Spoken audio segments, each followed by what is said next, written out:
ओम शांति। आइए सुनते हैं प्यारे बाबा के आज के मधुर महावाक्य। आज वाणी की डेट है 11 मई 2020। बाबा बोले, मीठे बच्चे, तुम इन आंखों से जो कुछ देखते हो यह सब पुरानी दुनिया की सामग्री है। ये समाप्त होनी है, इसलिए इस दुख धाम को बुद्धि से भूल जाओ। प्रश्न है, मनुष्यों ने बाप पर कौन सा दोष लगाया है, लेकिन वह दोष किसी का भी नहीं है। आंसर है, इतना बड़ा जो विनाश होता है मनुष्य समझते भगवान ही कराता है। दुख भी वही देता है, सुख भी वही देता है। ये बहुत बड़ा दोष लगा दिया। बाबा कहते, बच्चे मैं तुम्हारा सुख दाता हूँ। बाबा बच्चों का सुख दाता है। मैं किसी को कभी दुख नहीं दे सकता। अगर मैं विनाश कराऊं तो सारा पाप मेरे पर आ जाएगा। वह तो सब ड्रामानुसार होता है, मैं नहीं कराता हूँ। गीत है, रात की राही थक मत जाना, सुबह की मंजिल दूर नहीं। ओम शांति। बच्चों को सिखलाने के लिए कई गीत बड़े अच्छे हैं।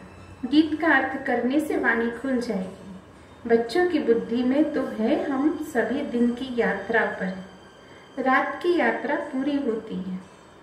भक्ति मार्ग है ही रात की यात्रा। अंधियारे में धक्का खाना होता है। आधा कल्प रात की यात्रा कर उतरते आए हो।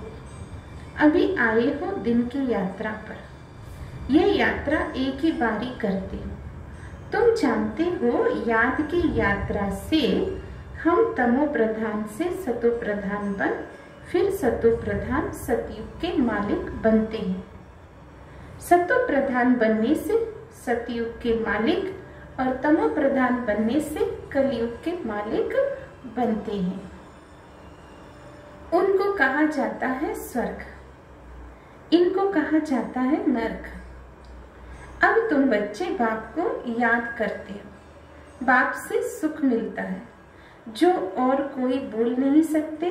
वह सिर्फ यह याद रखें, शांति धाम है हम आत्माओं का घर, सुख धाम है स्वर्ग की बादशाही, और अभी यह है दुख धाम रावण राज। अब बाप कहते हैं, इस दुख धाम को भूल जाओ। भल यहाँ रहते हो, परंतु बुद्धि में याद रहे कि इन आंखों से जो कुछ देखते हैं वह सब रावण राज्य है। इन शरीरों को देखते हैं, यह भी सारी पुरानी दुनिया की सामग्री है। यह सारी सामग्री इस यज्ञ में स्वाहा होनी है। वह पतित ब्राह्मण लोग यज्ञ रचते हैं, तो उनमें जो तिल घी आदि सामग्री स्वाहा स्वाहा करते हैं। यहाँ तो विनाश होना है। ऊंचे ते ऊंचा बाप, पीछे ब्रह्मा और विष्णु। शंकर का इतना कोई पार्ट है नहीं। विनाश तो होना ही है। बाप तो विनाश उनसे कराते जिस पर कोई पाप ना लगे। अगर कहें भगवान विनाश कराता है तो उस पर भी दोष आ जाए। इसलिए सब ड्रामा में नूंद है। यह बेहद का ड्रामा है जिसको कोई जानते नहीं। रचता और रचना को भी नहीं जानते। ना जानने कारण निधन के बन पड़े हैं। कोई धनी है नहीं। कोई घर में जैसे बाप नहीं होता तो बच्चे आपस में लड़ते झगड़ते रहते हैं। एक ही घर में बच्चे बाप के साथ और पुरुष स्त्री के साथ लड़ते झगड़ते रहते हैं। बाबा ने कहा, जैसे कोई धनी नहीं है, कोई घर में बाप नहीं है तो लड़ते रहते हैं। अभी तो करोड़ों मनुष्य हैं, इनका भी कोई धनी धूरी नहीं है। नेशन नेशन में लड़ते रहते हैं। कहेंगे भगवान बाप कोई दुख रचते हैं क्या? मनुष्य समझते हैं दुख सुख बाप ही देते हैं, परंतु बाप कहते मैं कभी दुख दे ना सकूं। उनको कहा जाता है सुखदाता, तो फिर दुख कैसे देंगे? बाबा तो कहते हैं हम तुमको सुखी बनाते हैं। एक तो अपने को आत्मा समझो, आत्मा अविनाशी है, शरीर विनाशी है। हम आत्माओं के रहने का स्थान भी परम धाम है, जिसको शांति धाम भी कहा जाता है। ये अक्षर ठीक है, स्वर्ग को परम धाम नहीं कहेंगे। परम माना परेते परे, स्वर्ग तो यहाँ ही होता है। मूल वतन है परेते परे, जहाँ हम आत्माएं रहती हैं। सुख दुख का पार्ट तुम यहाँ बजाते हो। ये जो कहते हैं फलाना स्वर्ग पधारा, ये तो बिल्कुल रॉन्ग है। स्वर्ग तो यहाँ है नहीं, अभी तो कलयुग है। इस समय तुम हो संगम योगी, बाकी सब है कलयुगी। बाबा बोले इस समय तुम बच्चे हो संगम युगी। एक ही घर में बाप कलयुगी और बच्चा संगम युगी, स्त्री संगम युगी और पुरुष कलयुगी।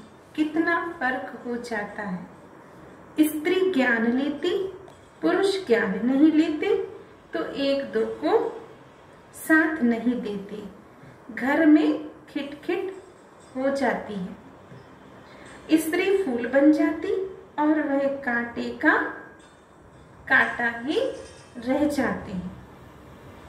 एक ही घर में बच्चा जानता है हम संगम युगी पुरुषोत्तम पवित्र देवता बन रहे हैं, लेकिन बाप कहते शादी बर्बादी कर नरकवासी बनो। तो अब रूहानी बाप कहते हैं बच्चे पवित्र बनो। अभी की पवित्रता 21 जन्म चलेगी। ये रावण राज्य तो खलास होना है। जिससे दुश्मनी होती उनका एफिजी जलाते हैं, जैसे रावण को हर वर्ष जलाते हैं। ये रावण राज्य भी अब खलास होना है। जिससे दुश्मनी है तो उसका पुतला जलाते हैं ना। बाबा कहते दुश्मन से कितनी घृणा होनी चाहिए, परंतु ये किसको पता ही नहीं कि रावण कौन है। बहुत खर्चा करते हैं, मनुष्यों को जलाने के लिए इतना खर्चा नहीं करते जितना रावण को जलाने के लिए करते हैं। स्वर्ग में तो ऐसी कोई बात होती नहीं, वहां तो बिजली में रखा और खत्म। वहां ये ख्याल नहीं रहता कि उनकी मिट्टी काम में आए। वहां की रस्म रिवाज ऐसी है जो तकलीफ अथवा कोई थकावट की बात नहीं होती, इतना सुख रहता है। तो अब आप समझाते हैं माँ में कम याद करो। यह याद करने की ही युद्ध है। बाप बच्चों को समझाते मीठे बच्चे अपने ऊपर अटेंशन का पहरा देते रहो। माया कहाँ नाक कान काट ना जाए, क्योंकि दुश्मन है ना। तुम बाबा को याद करते हो और माया तूफानों में उड़ा देती है। इसलिए बाबा कहते हैं हर एक को सारे दिन का चार्ट लिखना चाहिए। कितना बाबा को याद किया, कहाँ मन भागा, डायरी में नोट करो। कितना समय बाबा को याद किया। अपनी जांच करनी चाहिए, तो माया भी देखेगी ये तो अच्छा बहादुर है, अपने पर अच्छा अटेंशन रखते हैं, पूरा पहरा रखना है। अभी तुम बच्चों को बाप आकर परिचय देते हैं, कहते हैं भल घर बार संभालो, सिर्फ बाप को याद करो। ये कोई उन सन्यासियों माफिक नहीं है। वह भीख पर चलते हैं, फिर भी कर्म तो करना पड़ता है। तुम उनको भी कह सकते हो तुम हठ योगी हो। राजयोग सिखलाने वाला तो भगवान है। अभी तुम बच्चे संगम पर हो, तो इस संगम युग को ही याद करना पड़े। हम अभी संगम युग पर पुरुषोत्तम देवता बनते हैं। हम उत्तम पुरुष अर्थात पूज्य देवता थे, अब कनिष्ठ बन पड़े, कोई काम के नहीं रहे। अब हम क्या बनते? मनुष्य जिस समय बैरिस्ट्री आदि पढ़ते हैं उस समय मर्तबा नहीं मिलता। इम्तिहान पास किया, मर्तबे की टोपी मिली, जाकर गवर्नमेंट की सर्विस में लगेंगे। अभी तुम जानते हो हमें ऊंचे ते ऊंचे भगवान पढ़ाते हैं, तो जरूर ऊंचे ते ऊंचा पद भी देंगे। यह हमारी एम ऑब्जेक्ट है। अब बाबा कहते हैं मामी कम याद करो, मैं जो हूँ जैसा हूँ सो समझा दिया है। आत्माओं का बाप में बिंदी हूँ, मेरे में सारा ज्ञान है।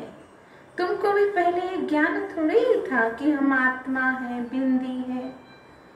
उनमें सारा 84 जन्मों का पाठ अविनाशी नूंधा हुआ है। क्राइस्ट पाठ बजा कर गए, फिर जरूर आएंगे तो सही। क्राइस्ट के अभी सब जाएंगे। क्राइस्ट की आत्मा भी अभी तम प्रधान होगी। जो भी ऊंचे ते ऊंचे धर्म स्थापक हैं, वह सब इस समय तम प्रधान है। यह भी तुम जानते हो, हम अभी ब्राह्मण बने हैं देवता बनने के लिए, तो हम फिर सतो प्रधान बनते हैं। बाबा ने कहा तत्वम, तुम जानते हो हम अभी ब्राह्मण बने देवता बनने के लिए। विराट रूप के चित्र का अर्थ कोई नहीं जानते। अभी तुम बच्चे जानते हो आत्मा स्वीट होम में रहती है तो पवित्र है, यहाँ आने से पतित बनती है। तब बाप कहते हैं हे पतित पावन, तब बाप को पुकारते हैं हे पतित पावन, आओ आकर हमें पावन बनाओ। तो हम अपने घर मुक्ति धाम में जाएं। यह भी पॉइंट्स धारण करने के लिए है। मनुष्य नहीं जानते मुक्ति, जीवन मुक्ति किसको कहा जाता है।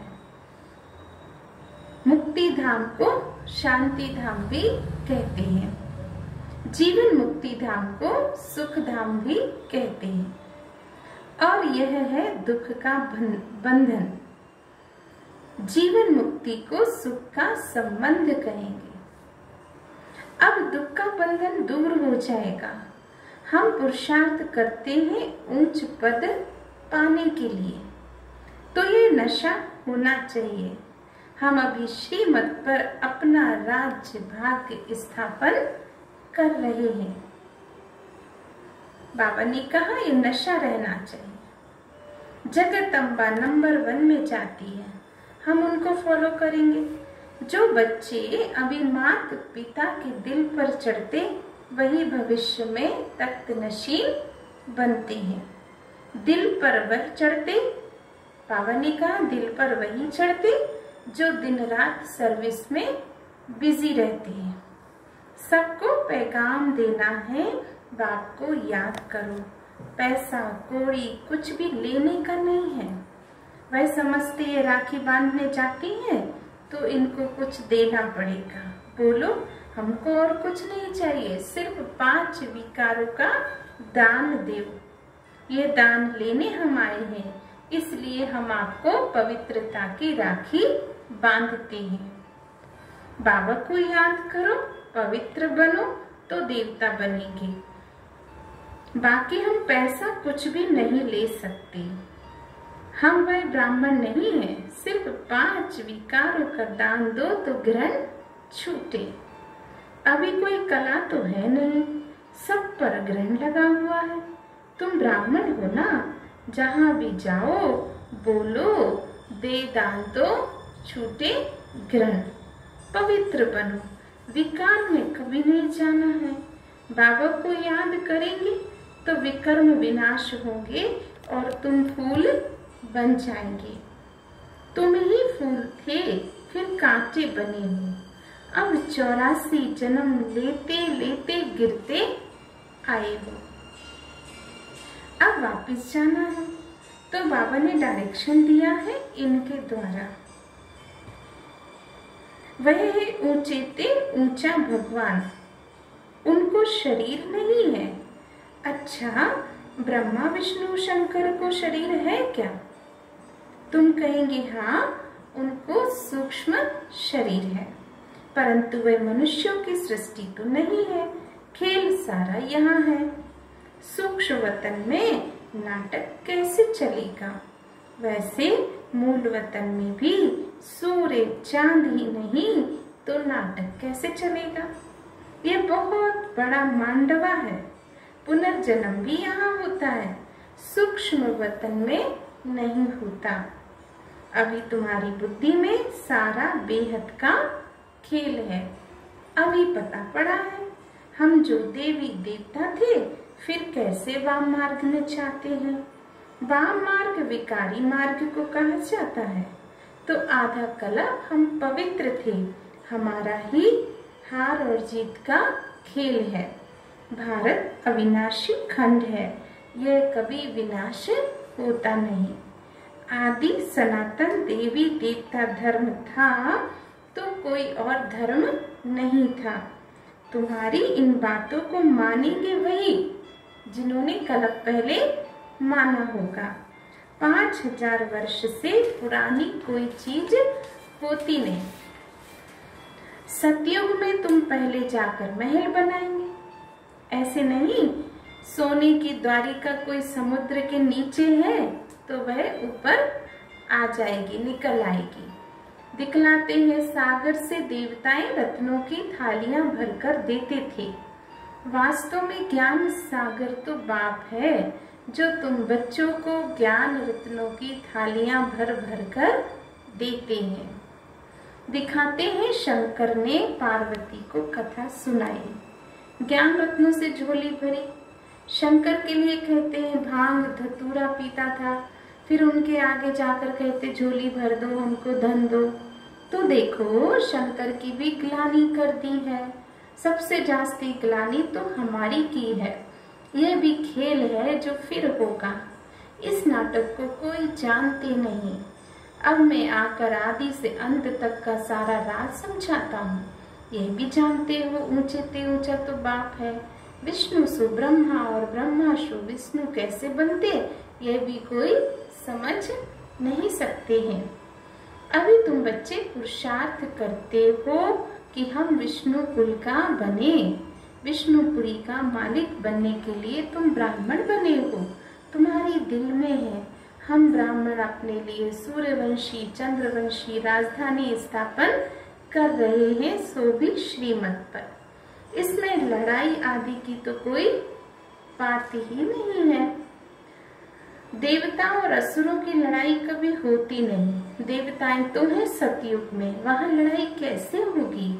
अभी तुम ब्राह्मण योग बल से विश्व के मालिक बनते हो। बाहुबल वाले विनाश को प्राप्त हो जाएंगे। तुम साइलेंस बल से साइंस पर विजय पाते हो। अब तुमको आत्माभिमानी बनना है। हम आत्मा हैं, हमको अब अपने घर वापस जाना है। आत्माएं बहुत तीखी हैं। अभी एरोप्लेन ऐसा निकाला जो 1 घंटे में देखो कहां से कहां चला जाता है। तो हम आत्मा तो उनसे भी तीखी है। चपटी में आत्मा कहां की कहां जाकर जन्म लेती है। शरीर छोड़ा और यह भागे। अब तुम बच्चों की बुद्धि में है, हमको घर जाना है। पतित आत्मा तो वापस जा ना सके। तुम पावन बनकर ही जाएंगे, बाकी तो फिर सजाएं खाकर जाएंगे। सजाएं तो बहुत मिलती हैं, वहां तो गर्भ महल में आराम से रहते हैं। तो बच्चों ने साक्षात्कार किया है कृष्ण का जन्म कैसे होता है। वहां कोई गंदगी तो बात ही नहीं है, एकदम जैसे रोशनी हो जाती है। अभी तुम वैकुंठ के मालिक बनते हो तो ऐसा पुरुषार्थ करना चाहिए। शुद्ध पवित्र खान पान होना चाहिए। दाल भात तो सबसे अच्छा है। बाबा ने कहा दाल भात दाल चावल सबसे अच्छा है। ऋषिकेश में सन्यासी एक खिड़की से लेकर चले जाते हैं। हाँ कोई पैसे, कोई कैसे होते हैं। अच्छा अभी वाणी पूरी हुई। बाबा ने बच्चों को याद प्यार दिया। बाबा बोले मीठे मीठे सिक्की लदे बच्चों प्रति माता पिता बाप दादा का याद प्यार और गुड मॉर्निंग। रूहानी बाप की रूहानी बच्चों को नमस्ते। हम रूहानी बच्चों के रूहानी बाप दादा को याद, प्यार और नमस्ते नमस्ते। शुक्रिया बाबा, बहुत बहुत थैंक्स। अभी सुनते हैं मुरली का सार। पहली पॉइंट है, अपने ऊपर अटेंशन का पूरा पूरा पहरा देना है, माया से अपनी संभाल करनी है, याद का सच्चा सच्चा चार्ट रखना है। दूसरी पॉइंट, माता पिता को फॉलो कर दिल तख्त नशीन बनना है, दिन रात सर्विस पर तत्पर रहना है, सबको पैगाम देना है, बाप को याद करो और 5 विकारों का दान दो तो ग्रहण छूटे। अच्छा, अभी बाबा ने वरदान दिया, बाबा की याद द्वारा असंतोष की परिस्थितियों में सदा सुख व संतोष की अनुभूति करने वाले महावीर भव। सदा बाबा की याद में रहने वाले हर परिस्थिति में सदा संतुष्ट रहते हैं, क्योंकि नॉलेज की शक्ति के आधार पर पहाड़ माफिक परिस्थिति में राई अनुभव होती है।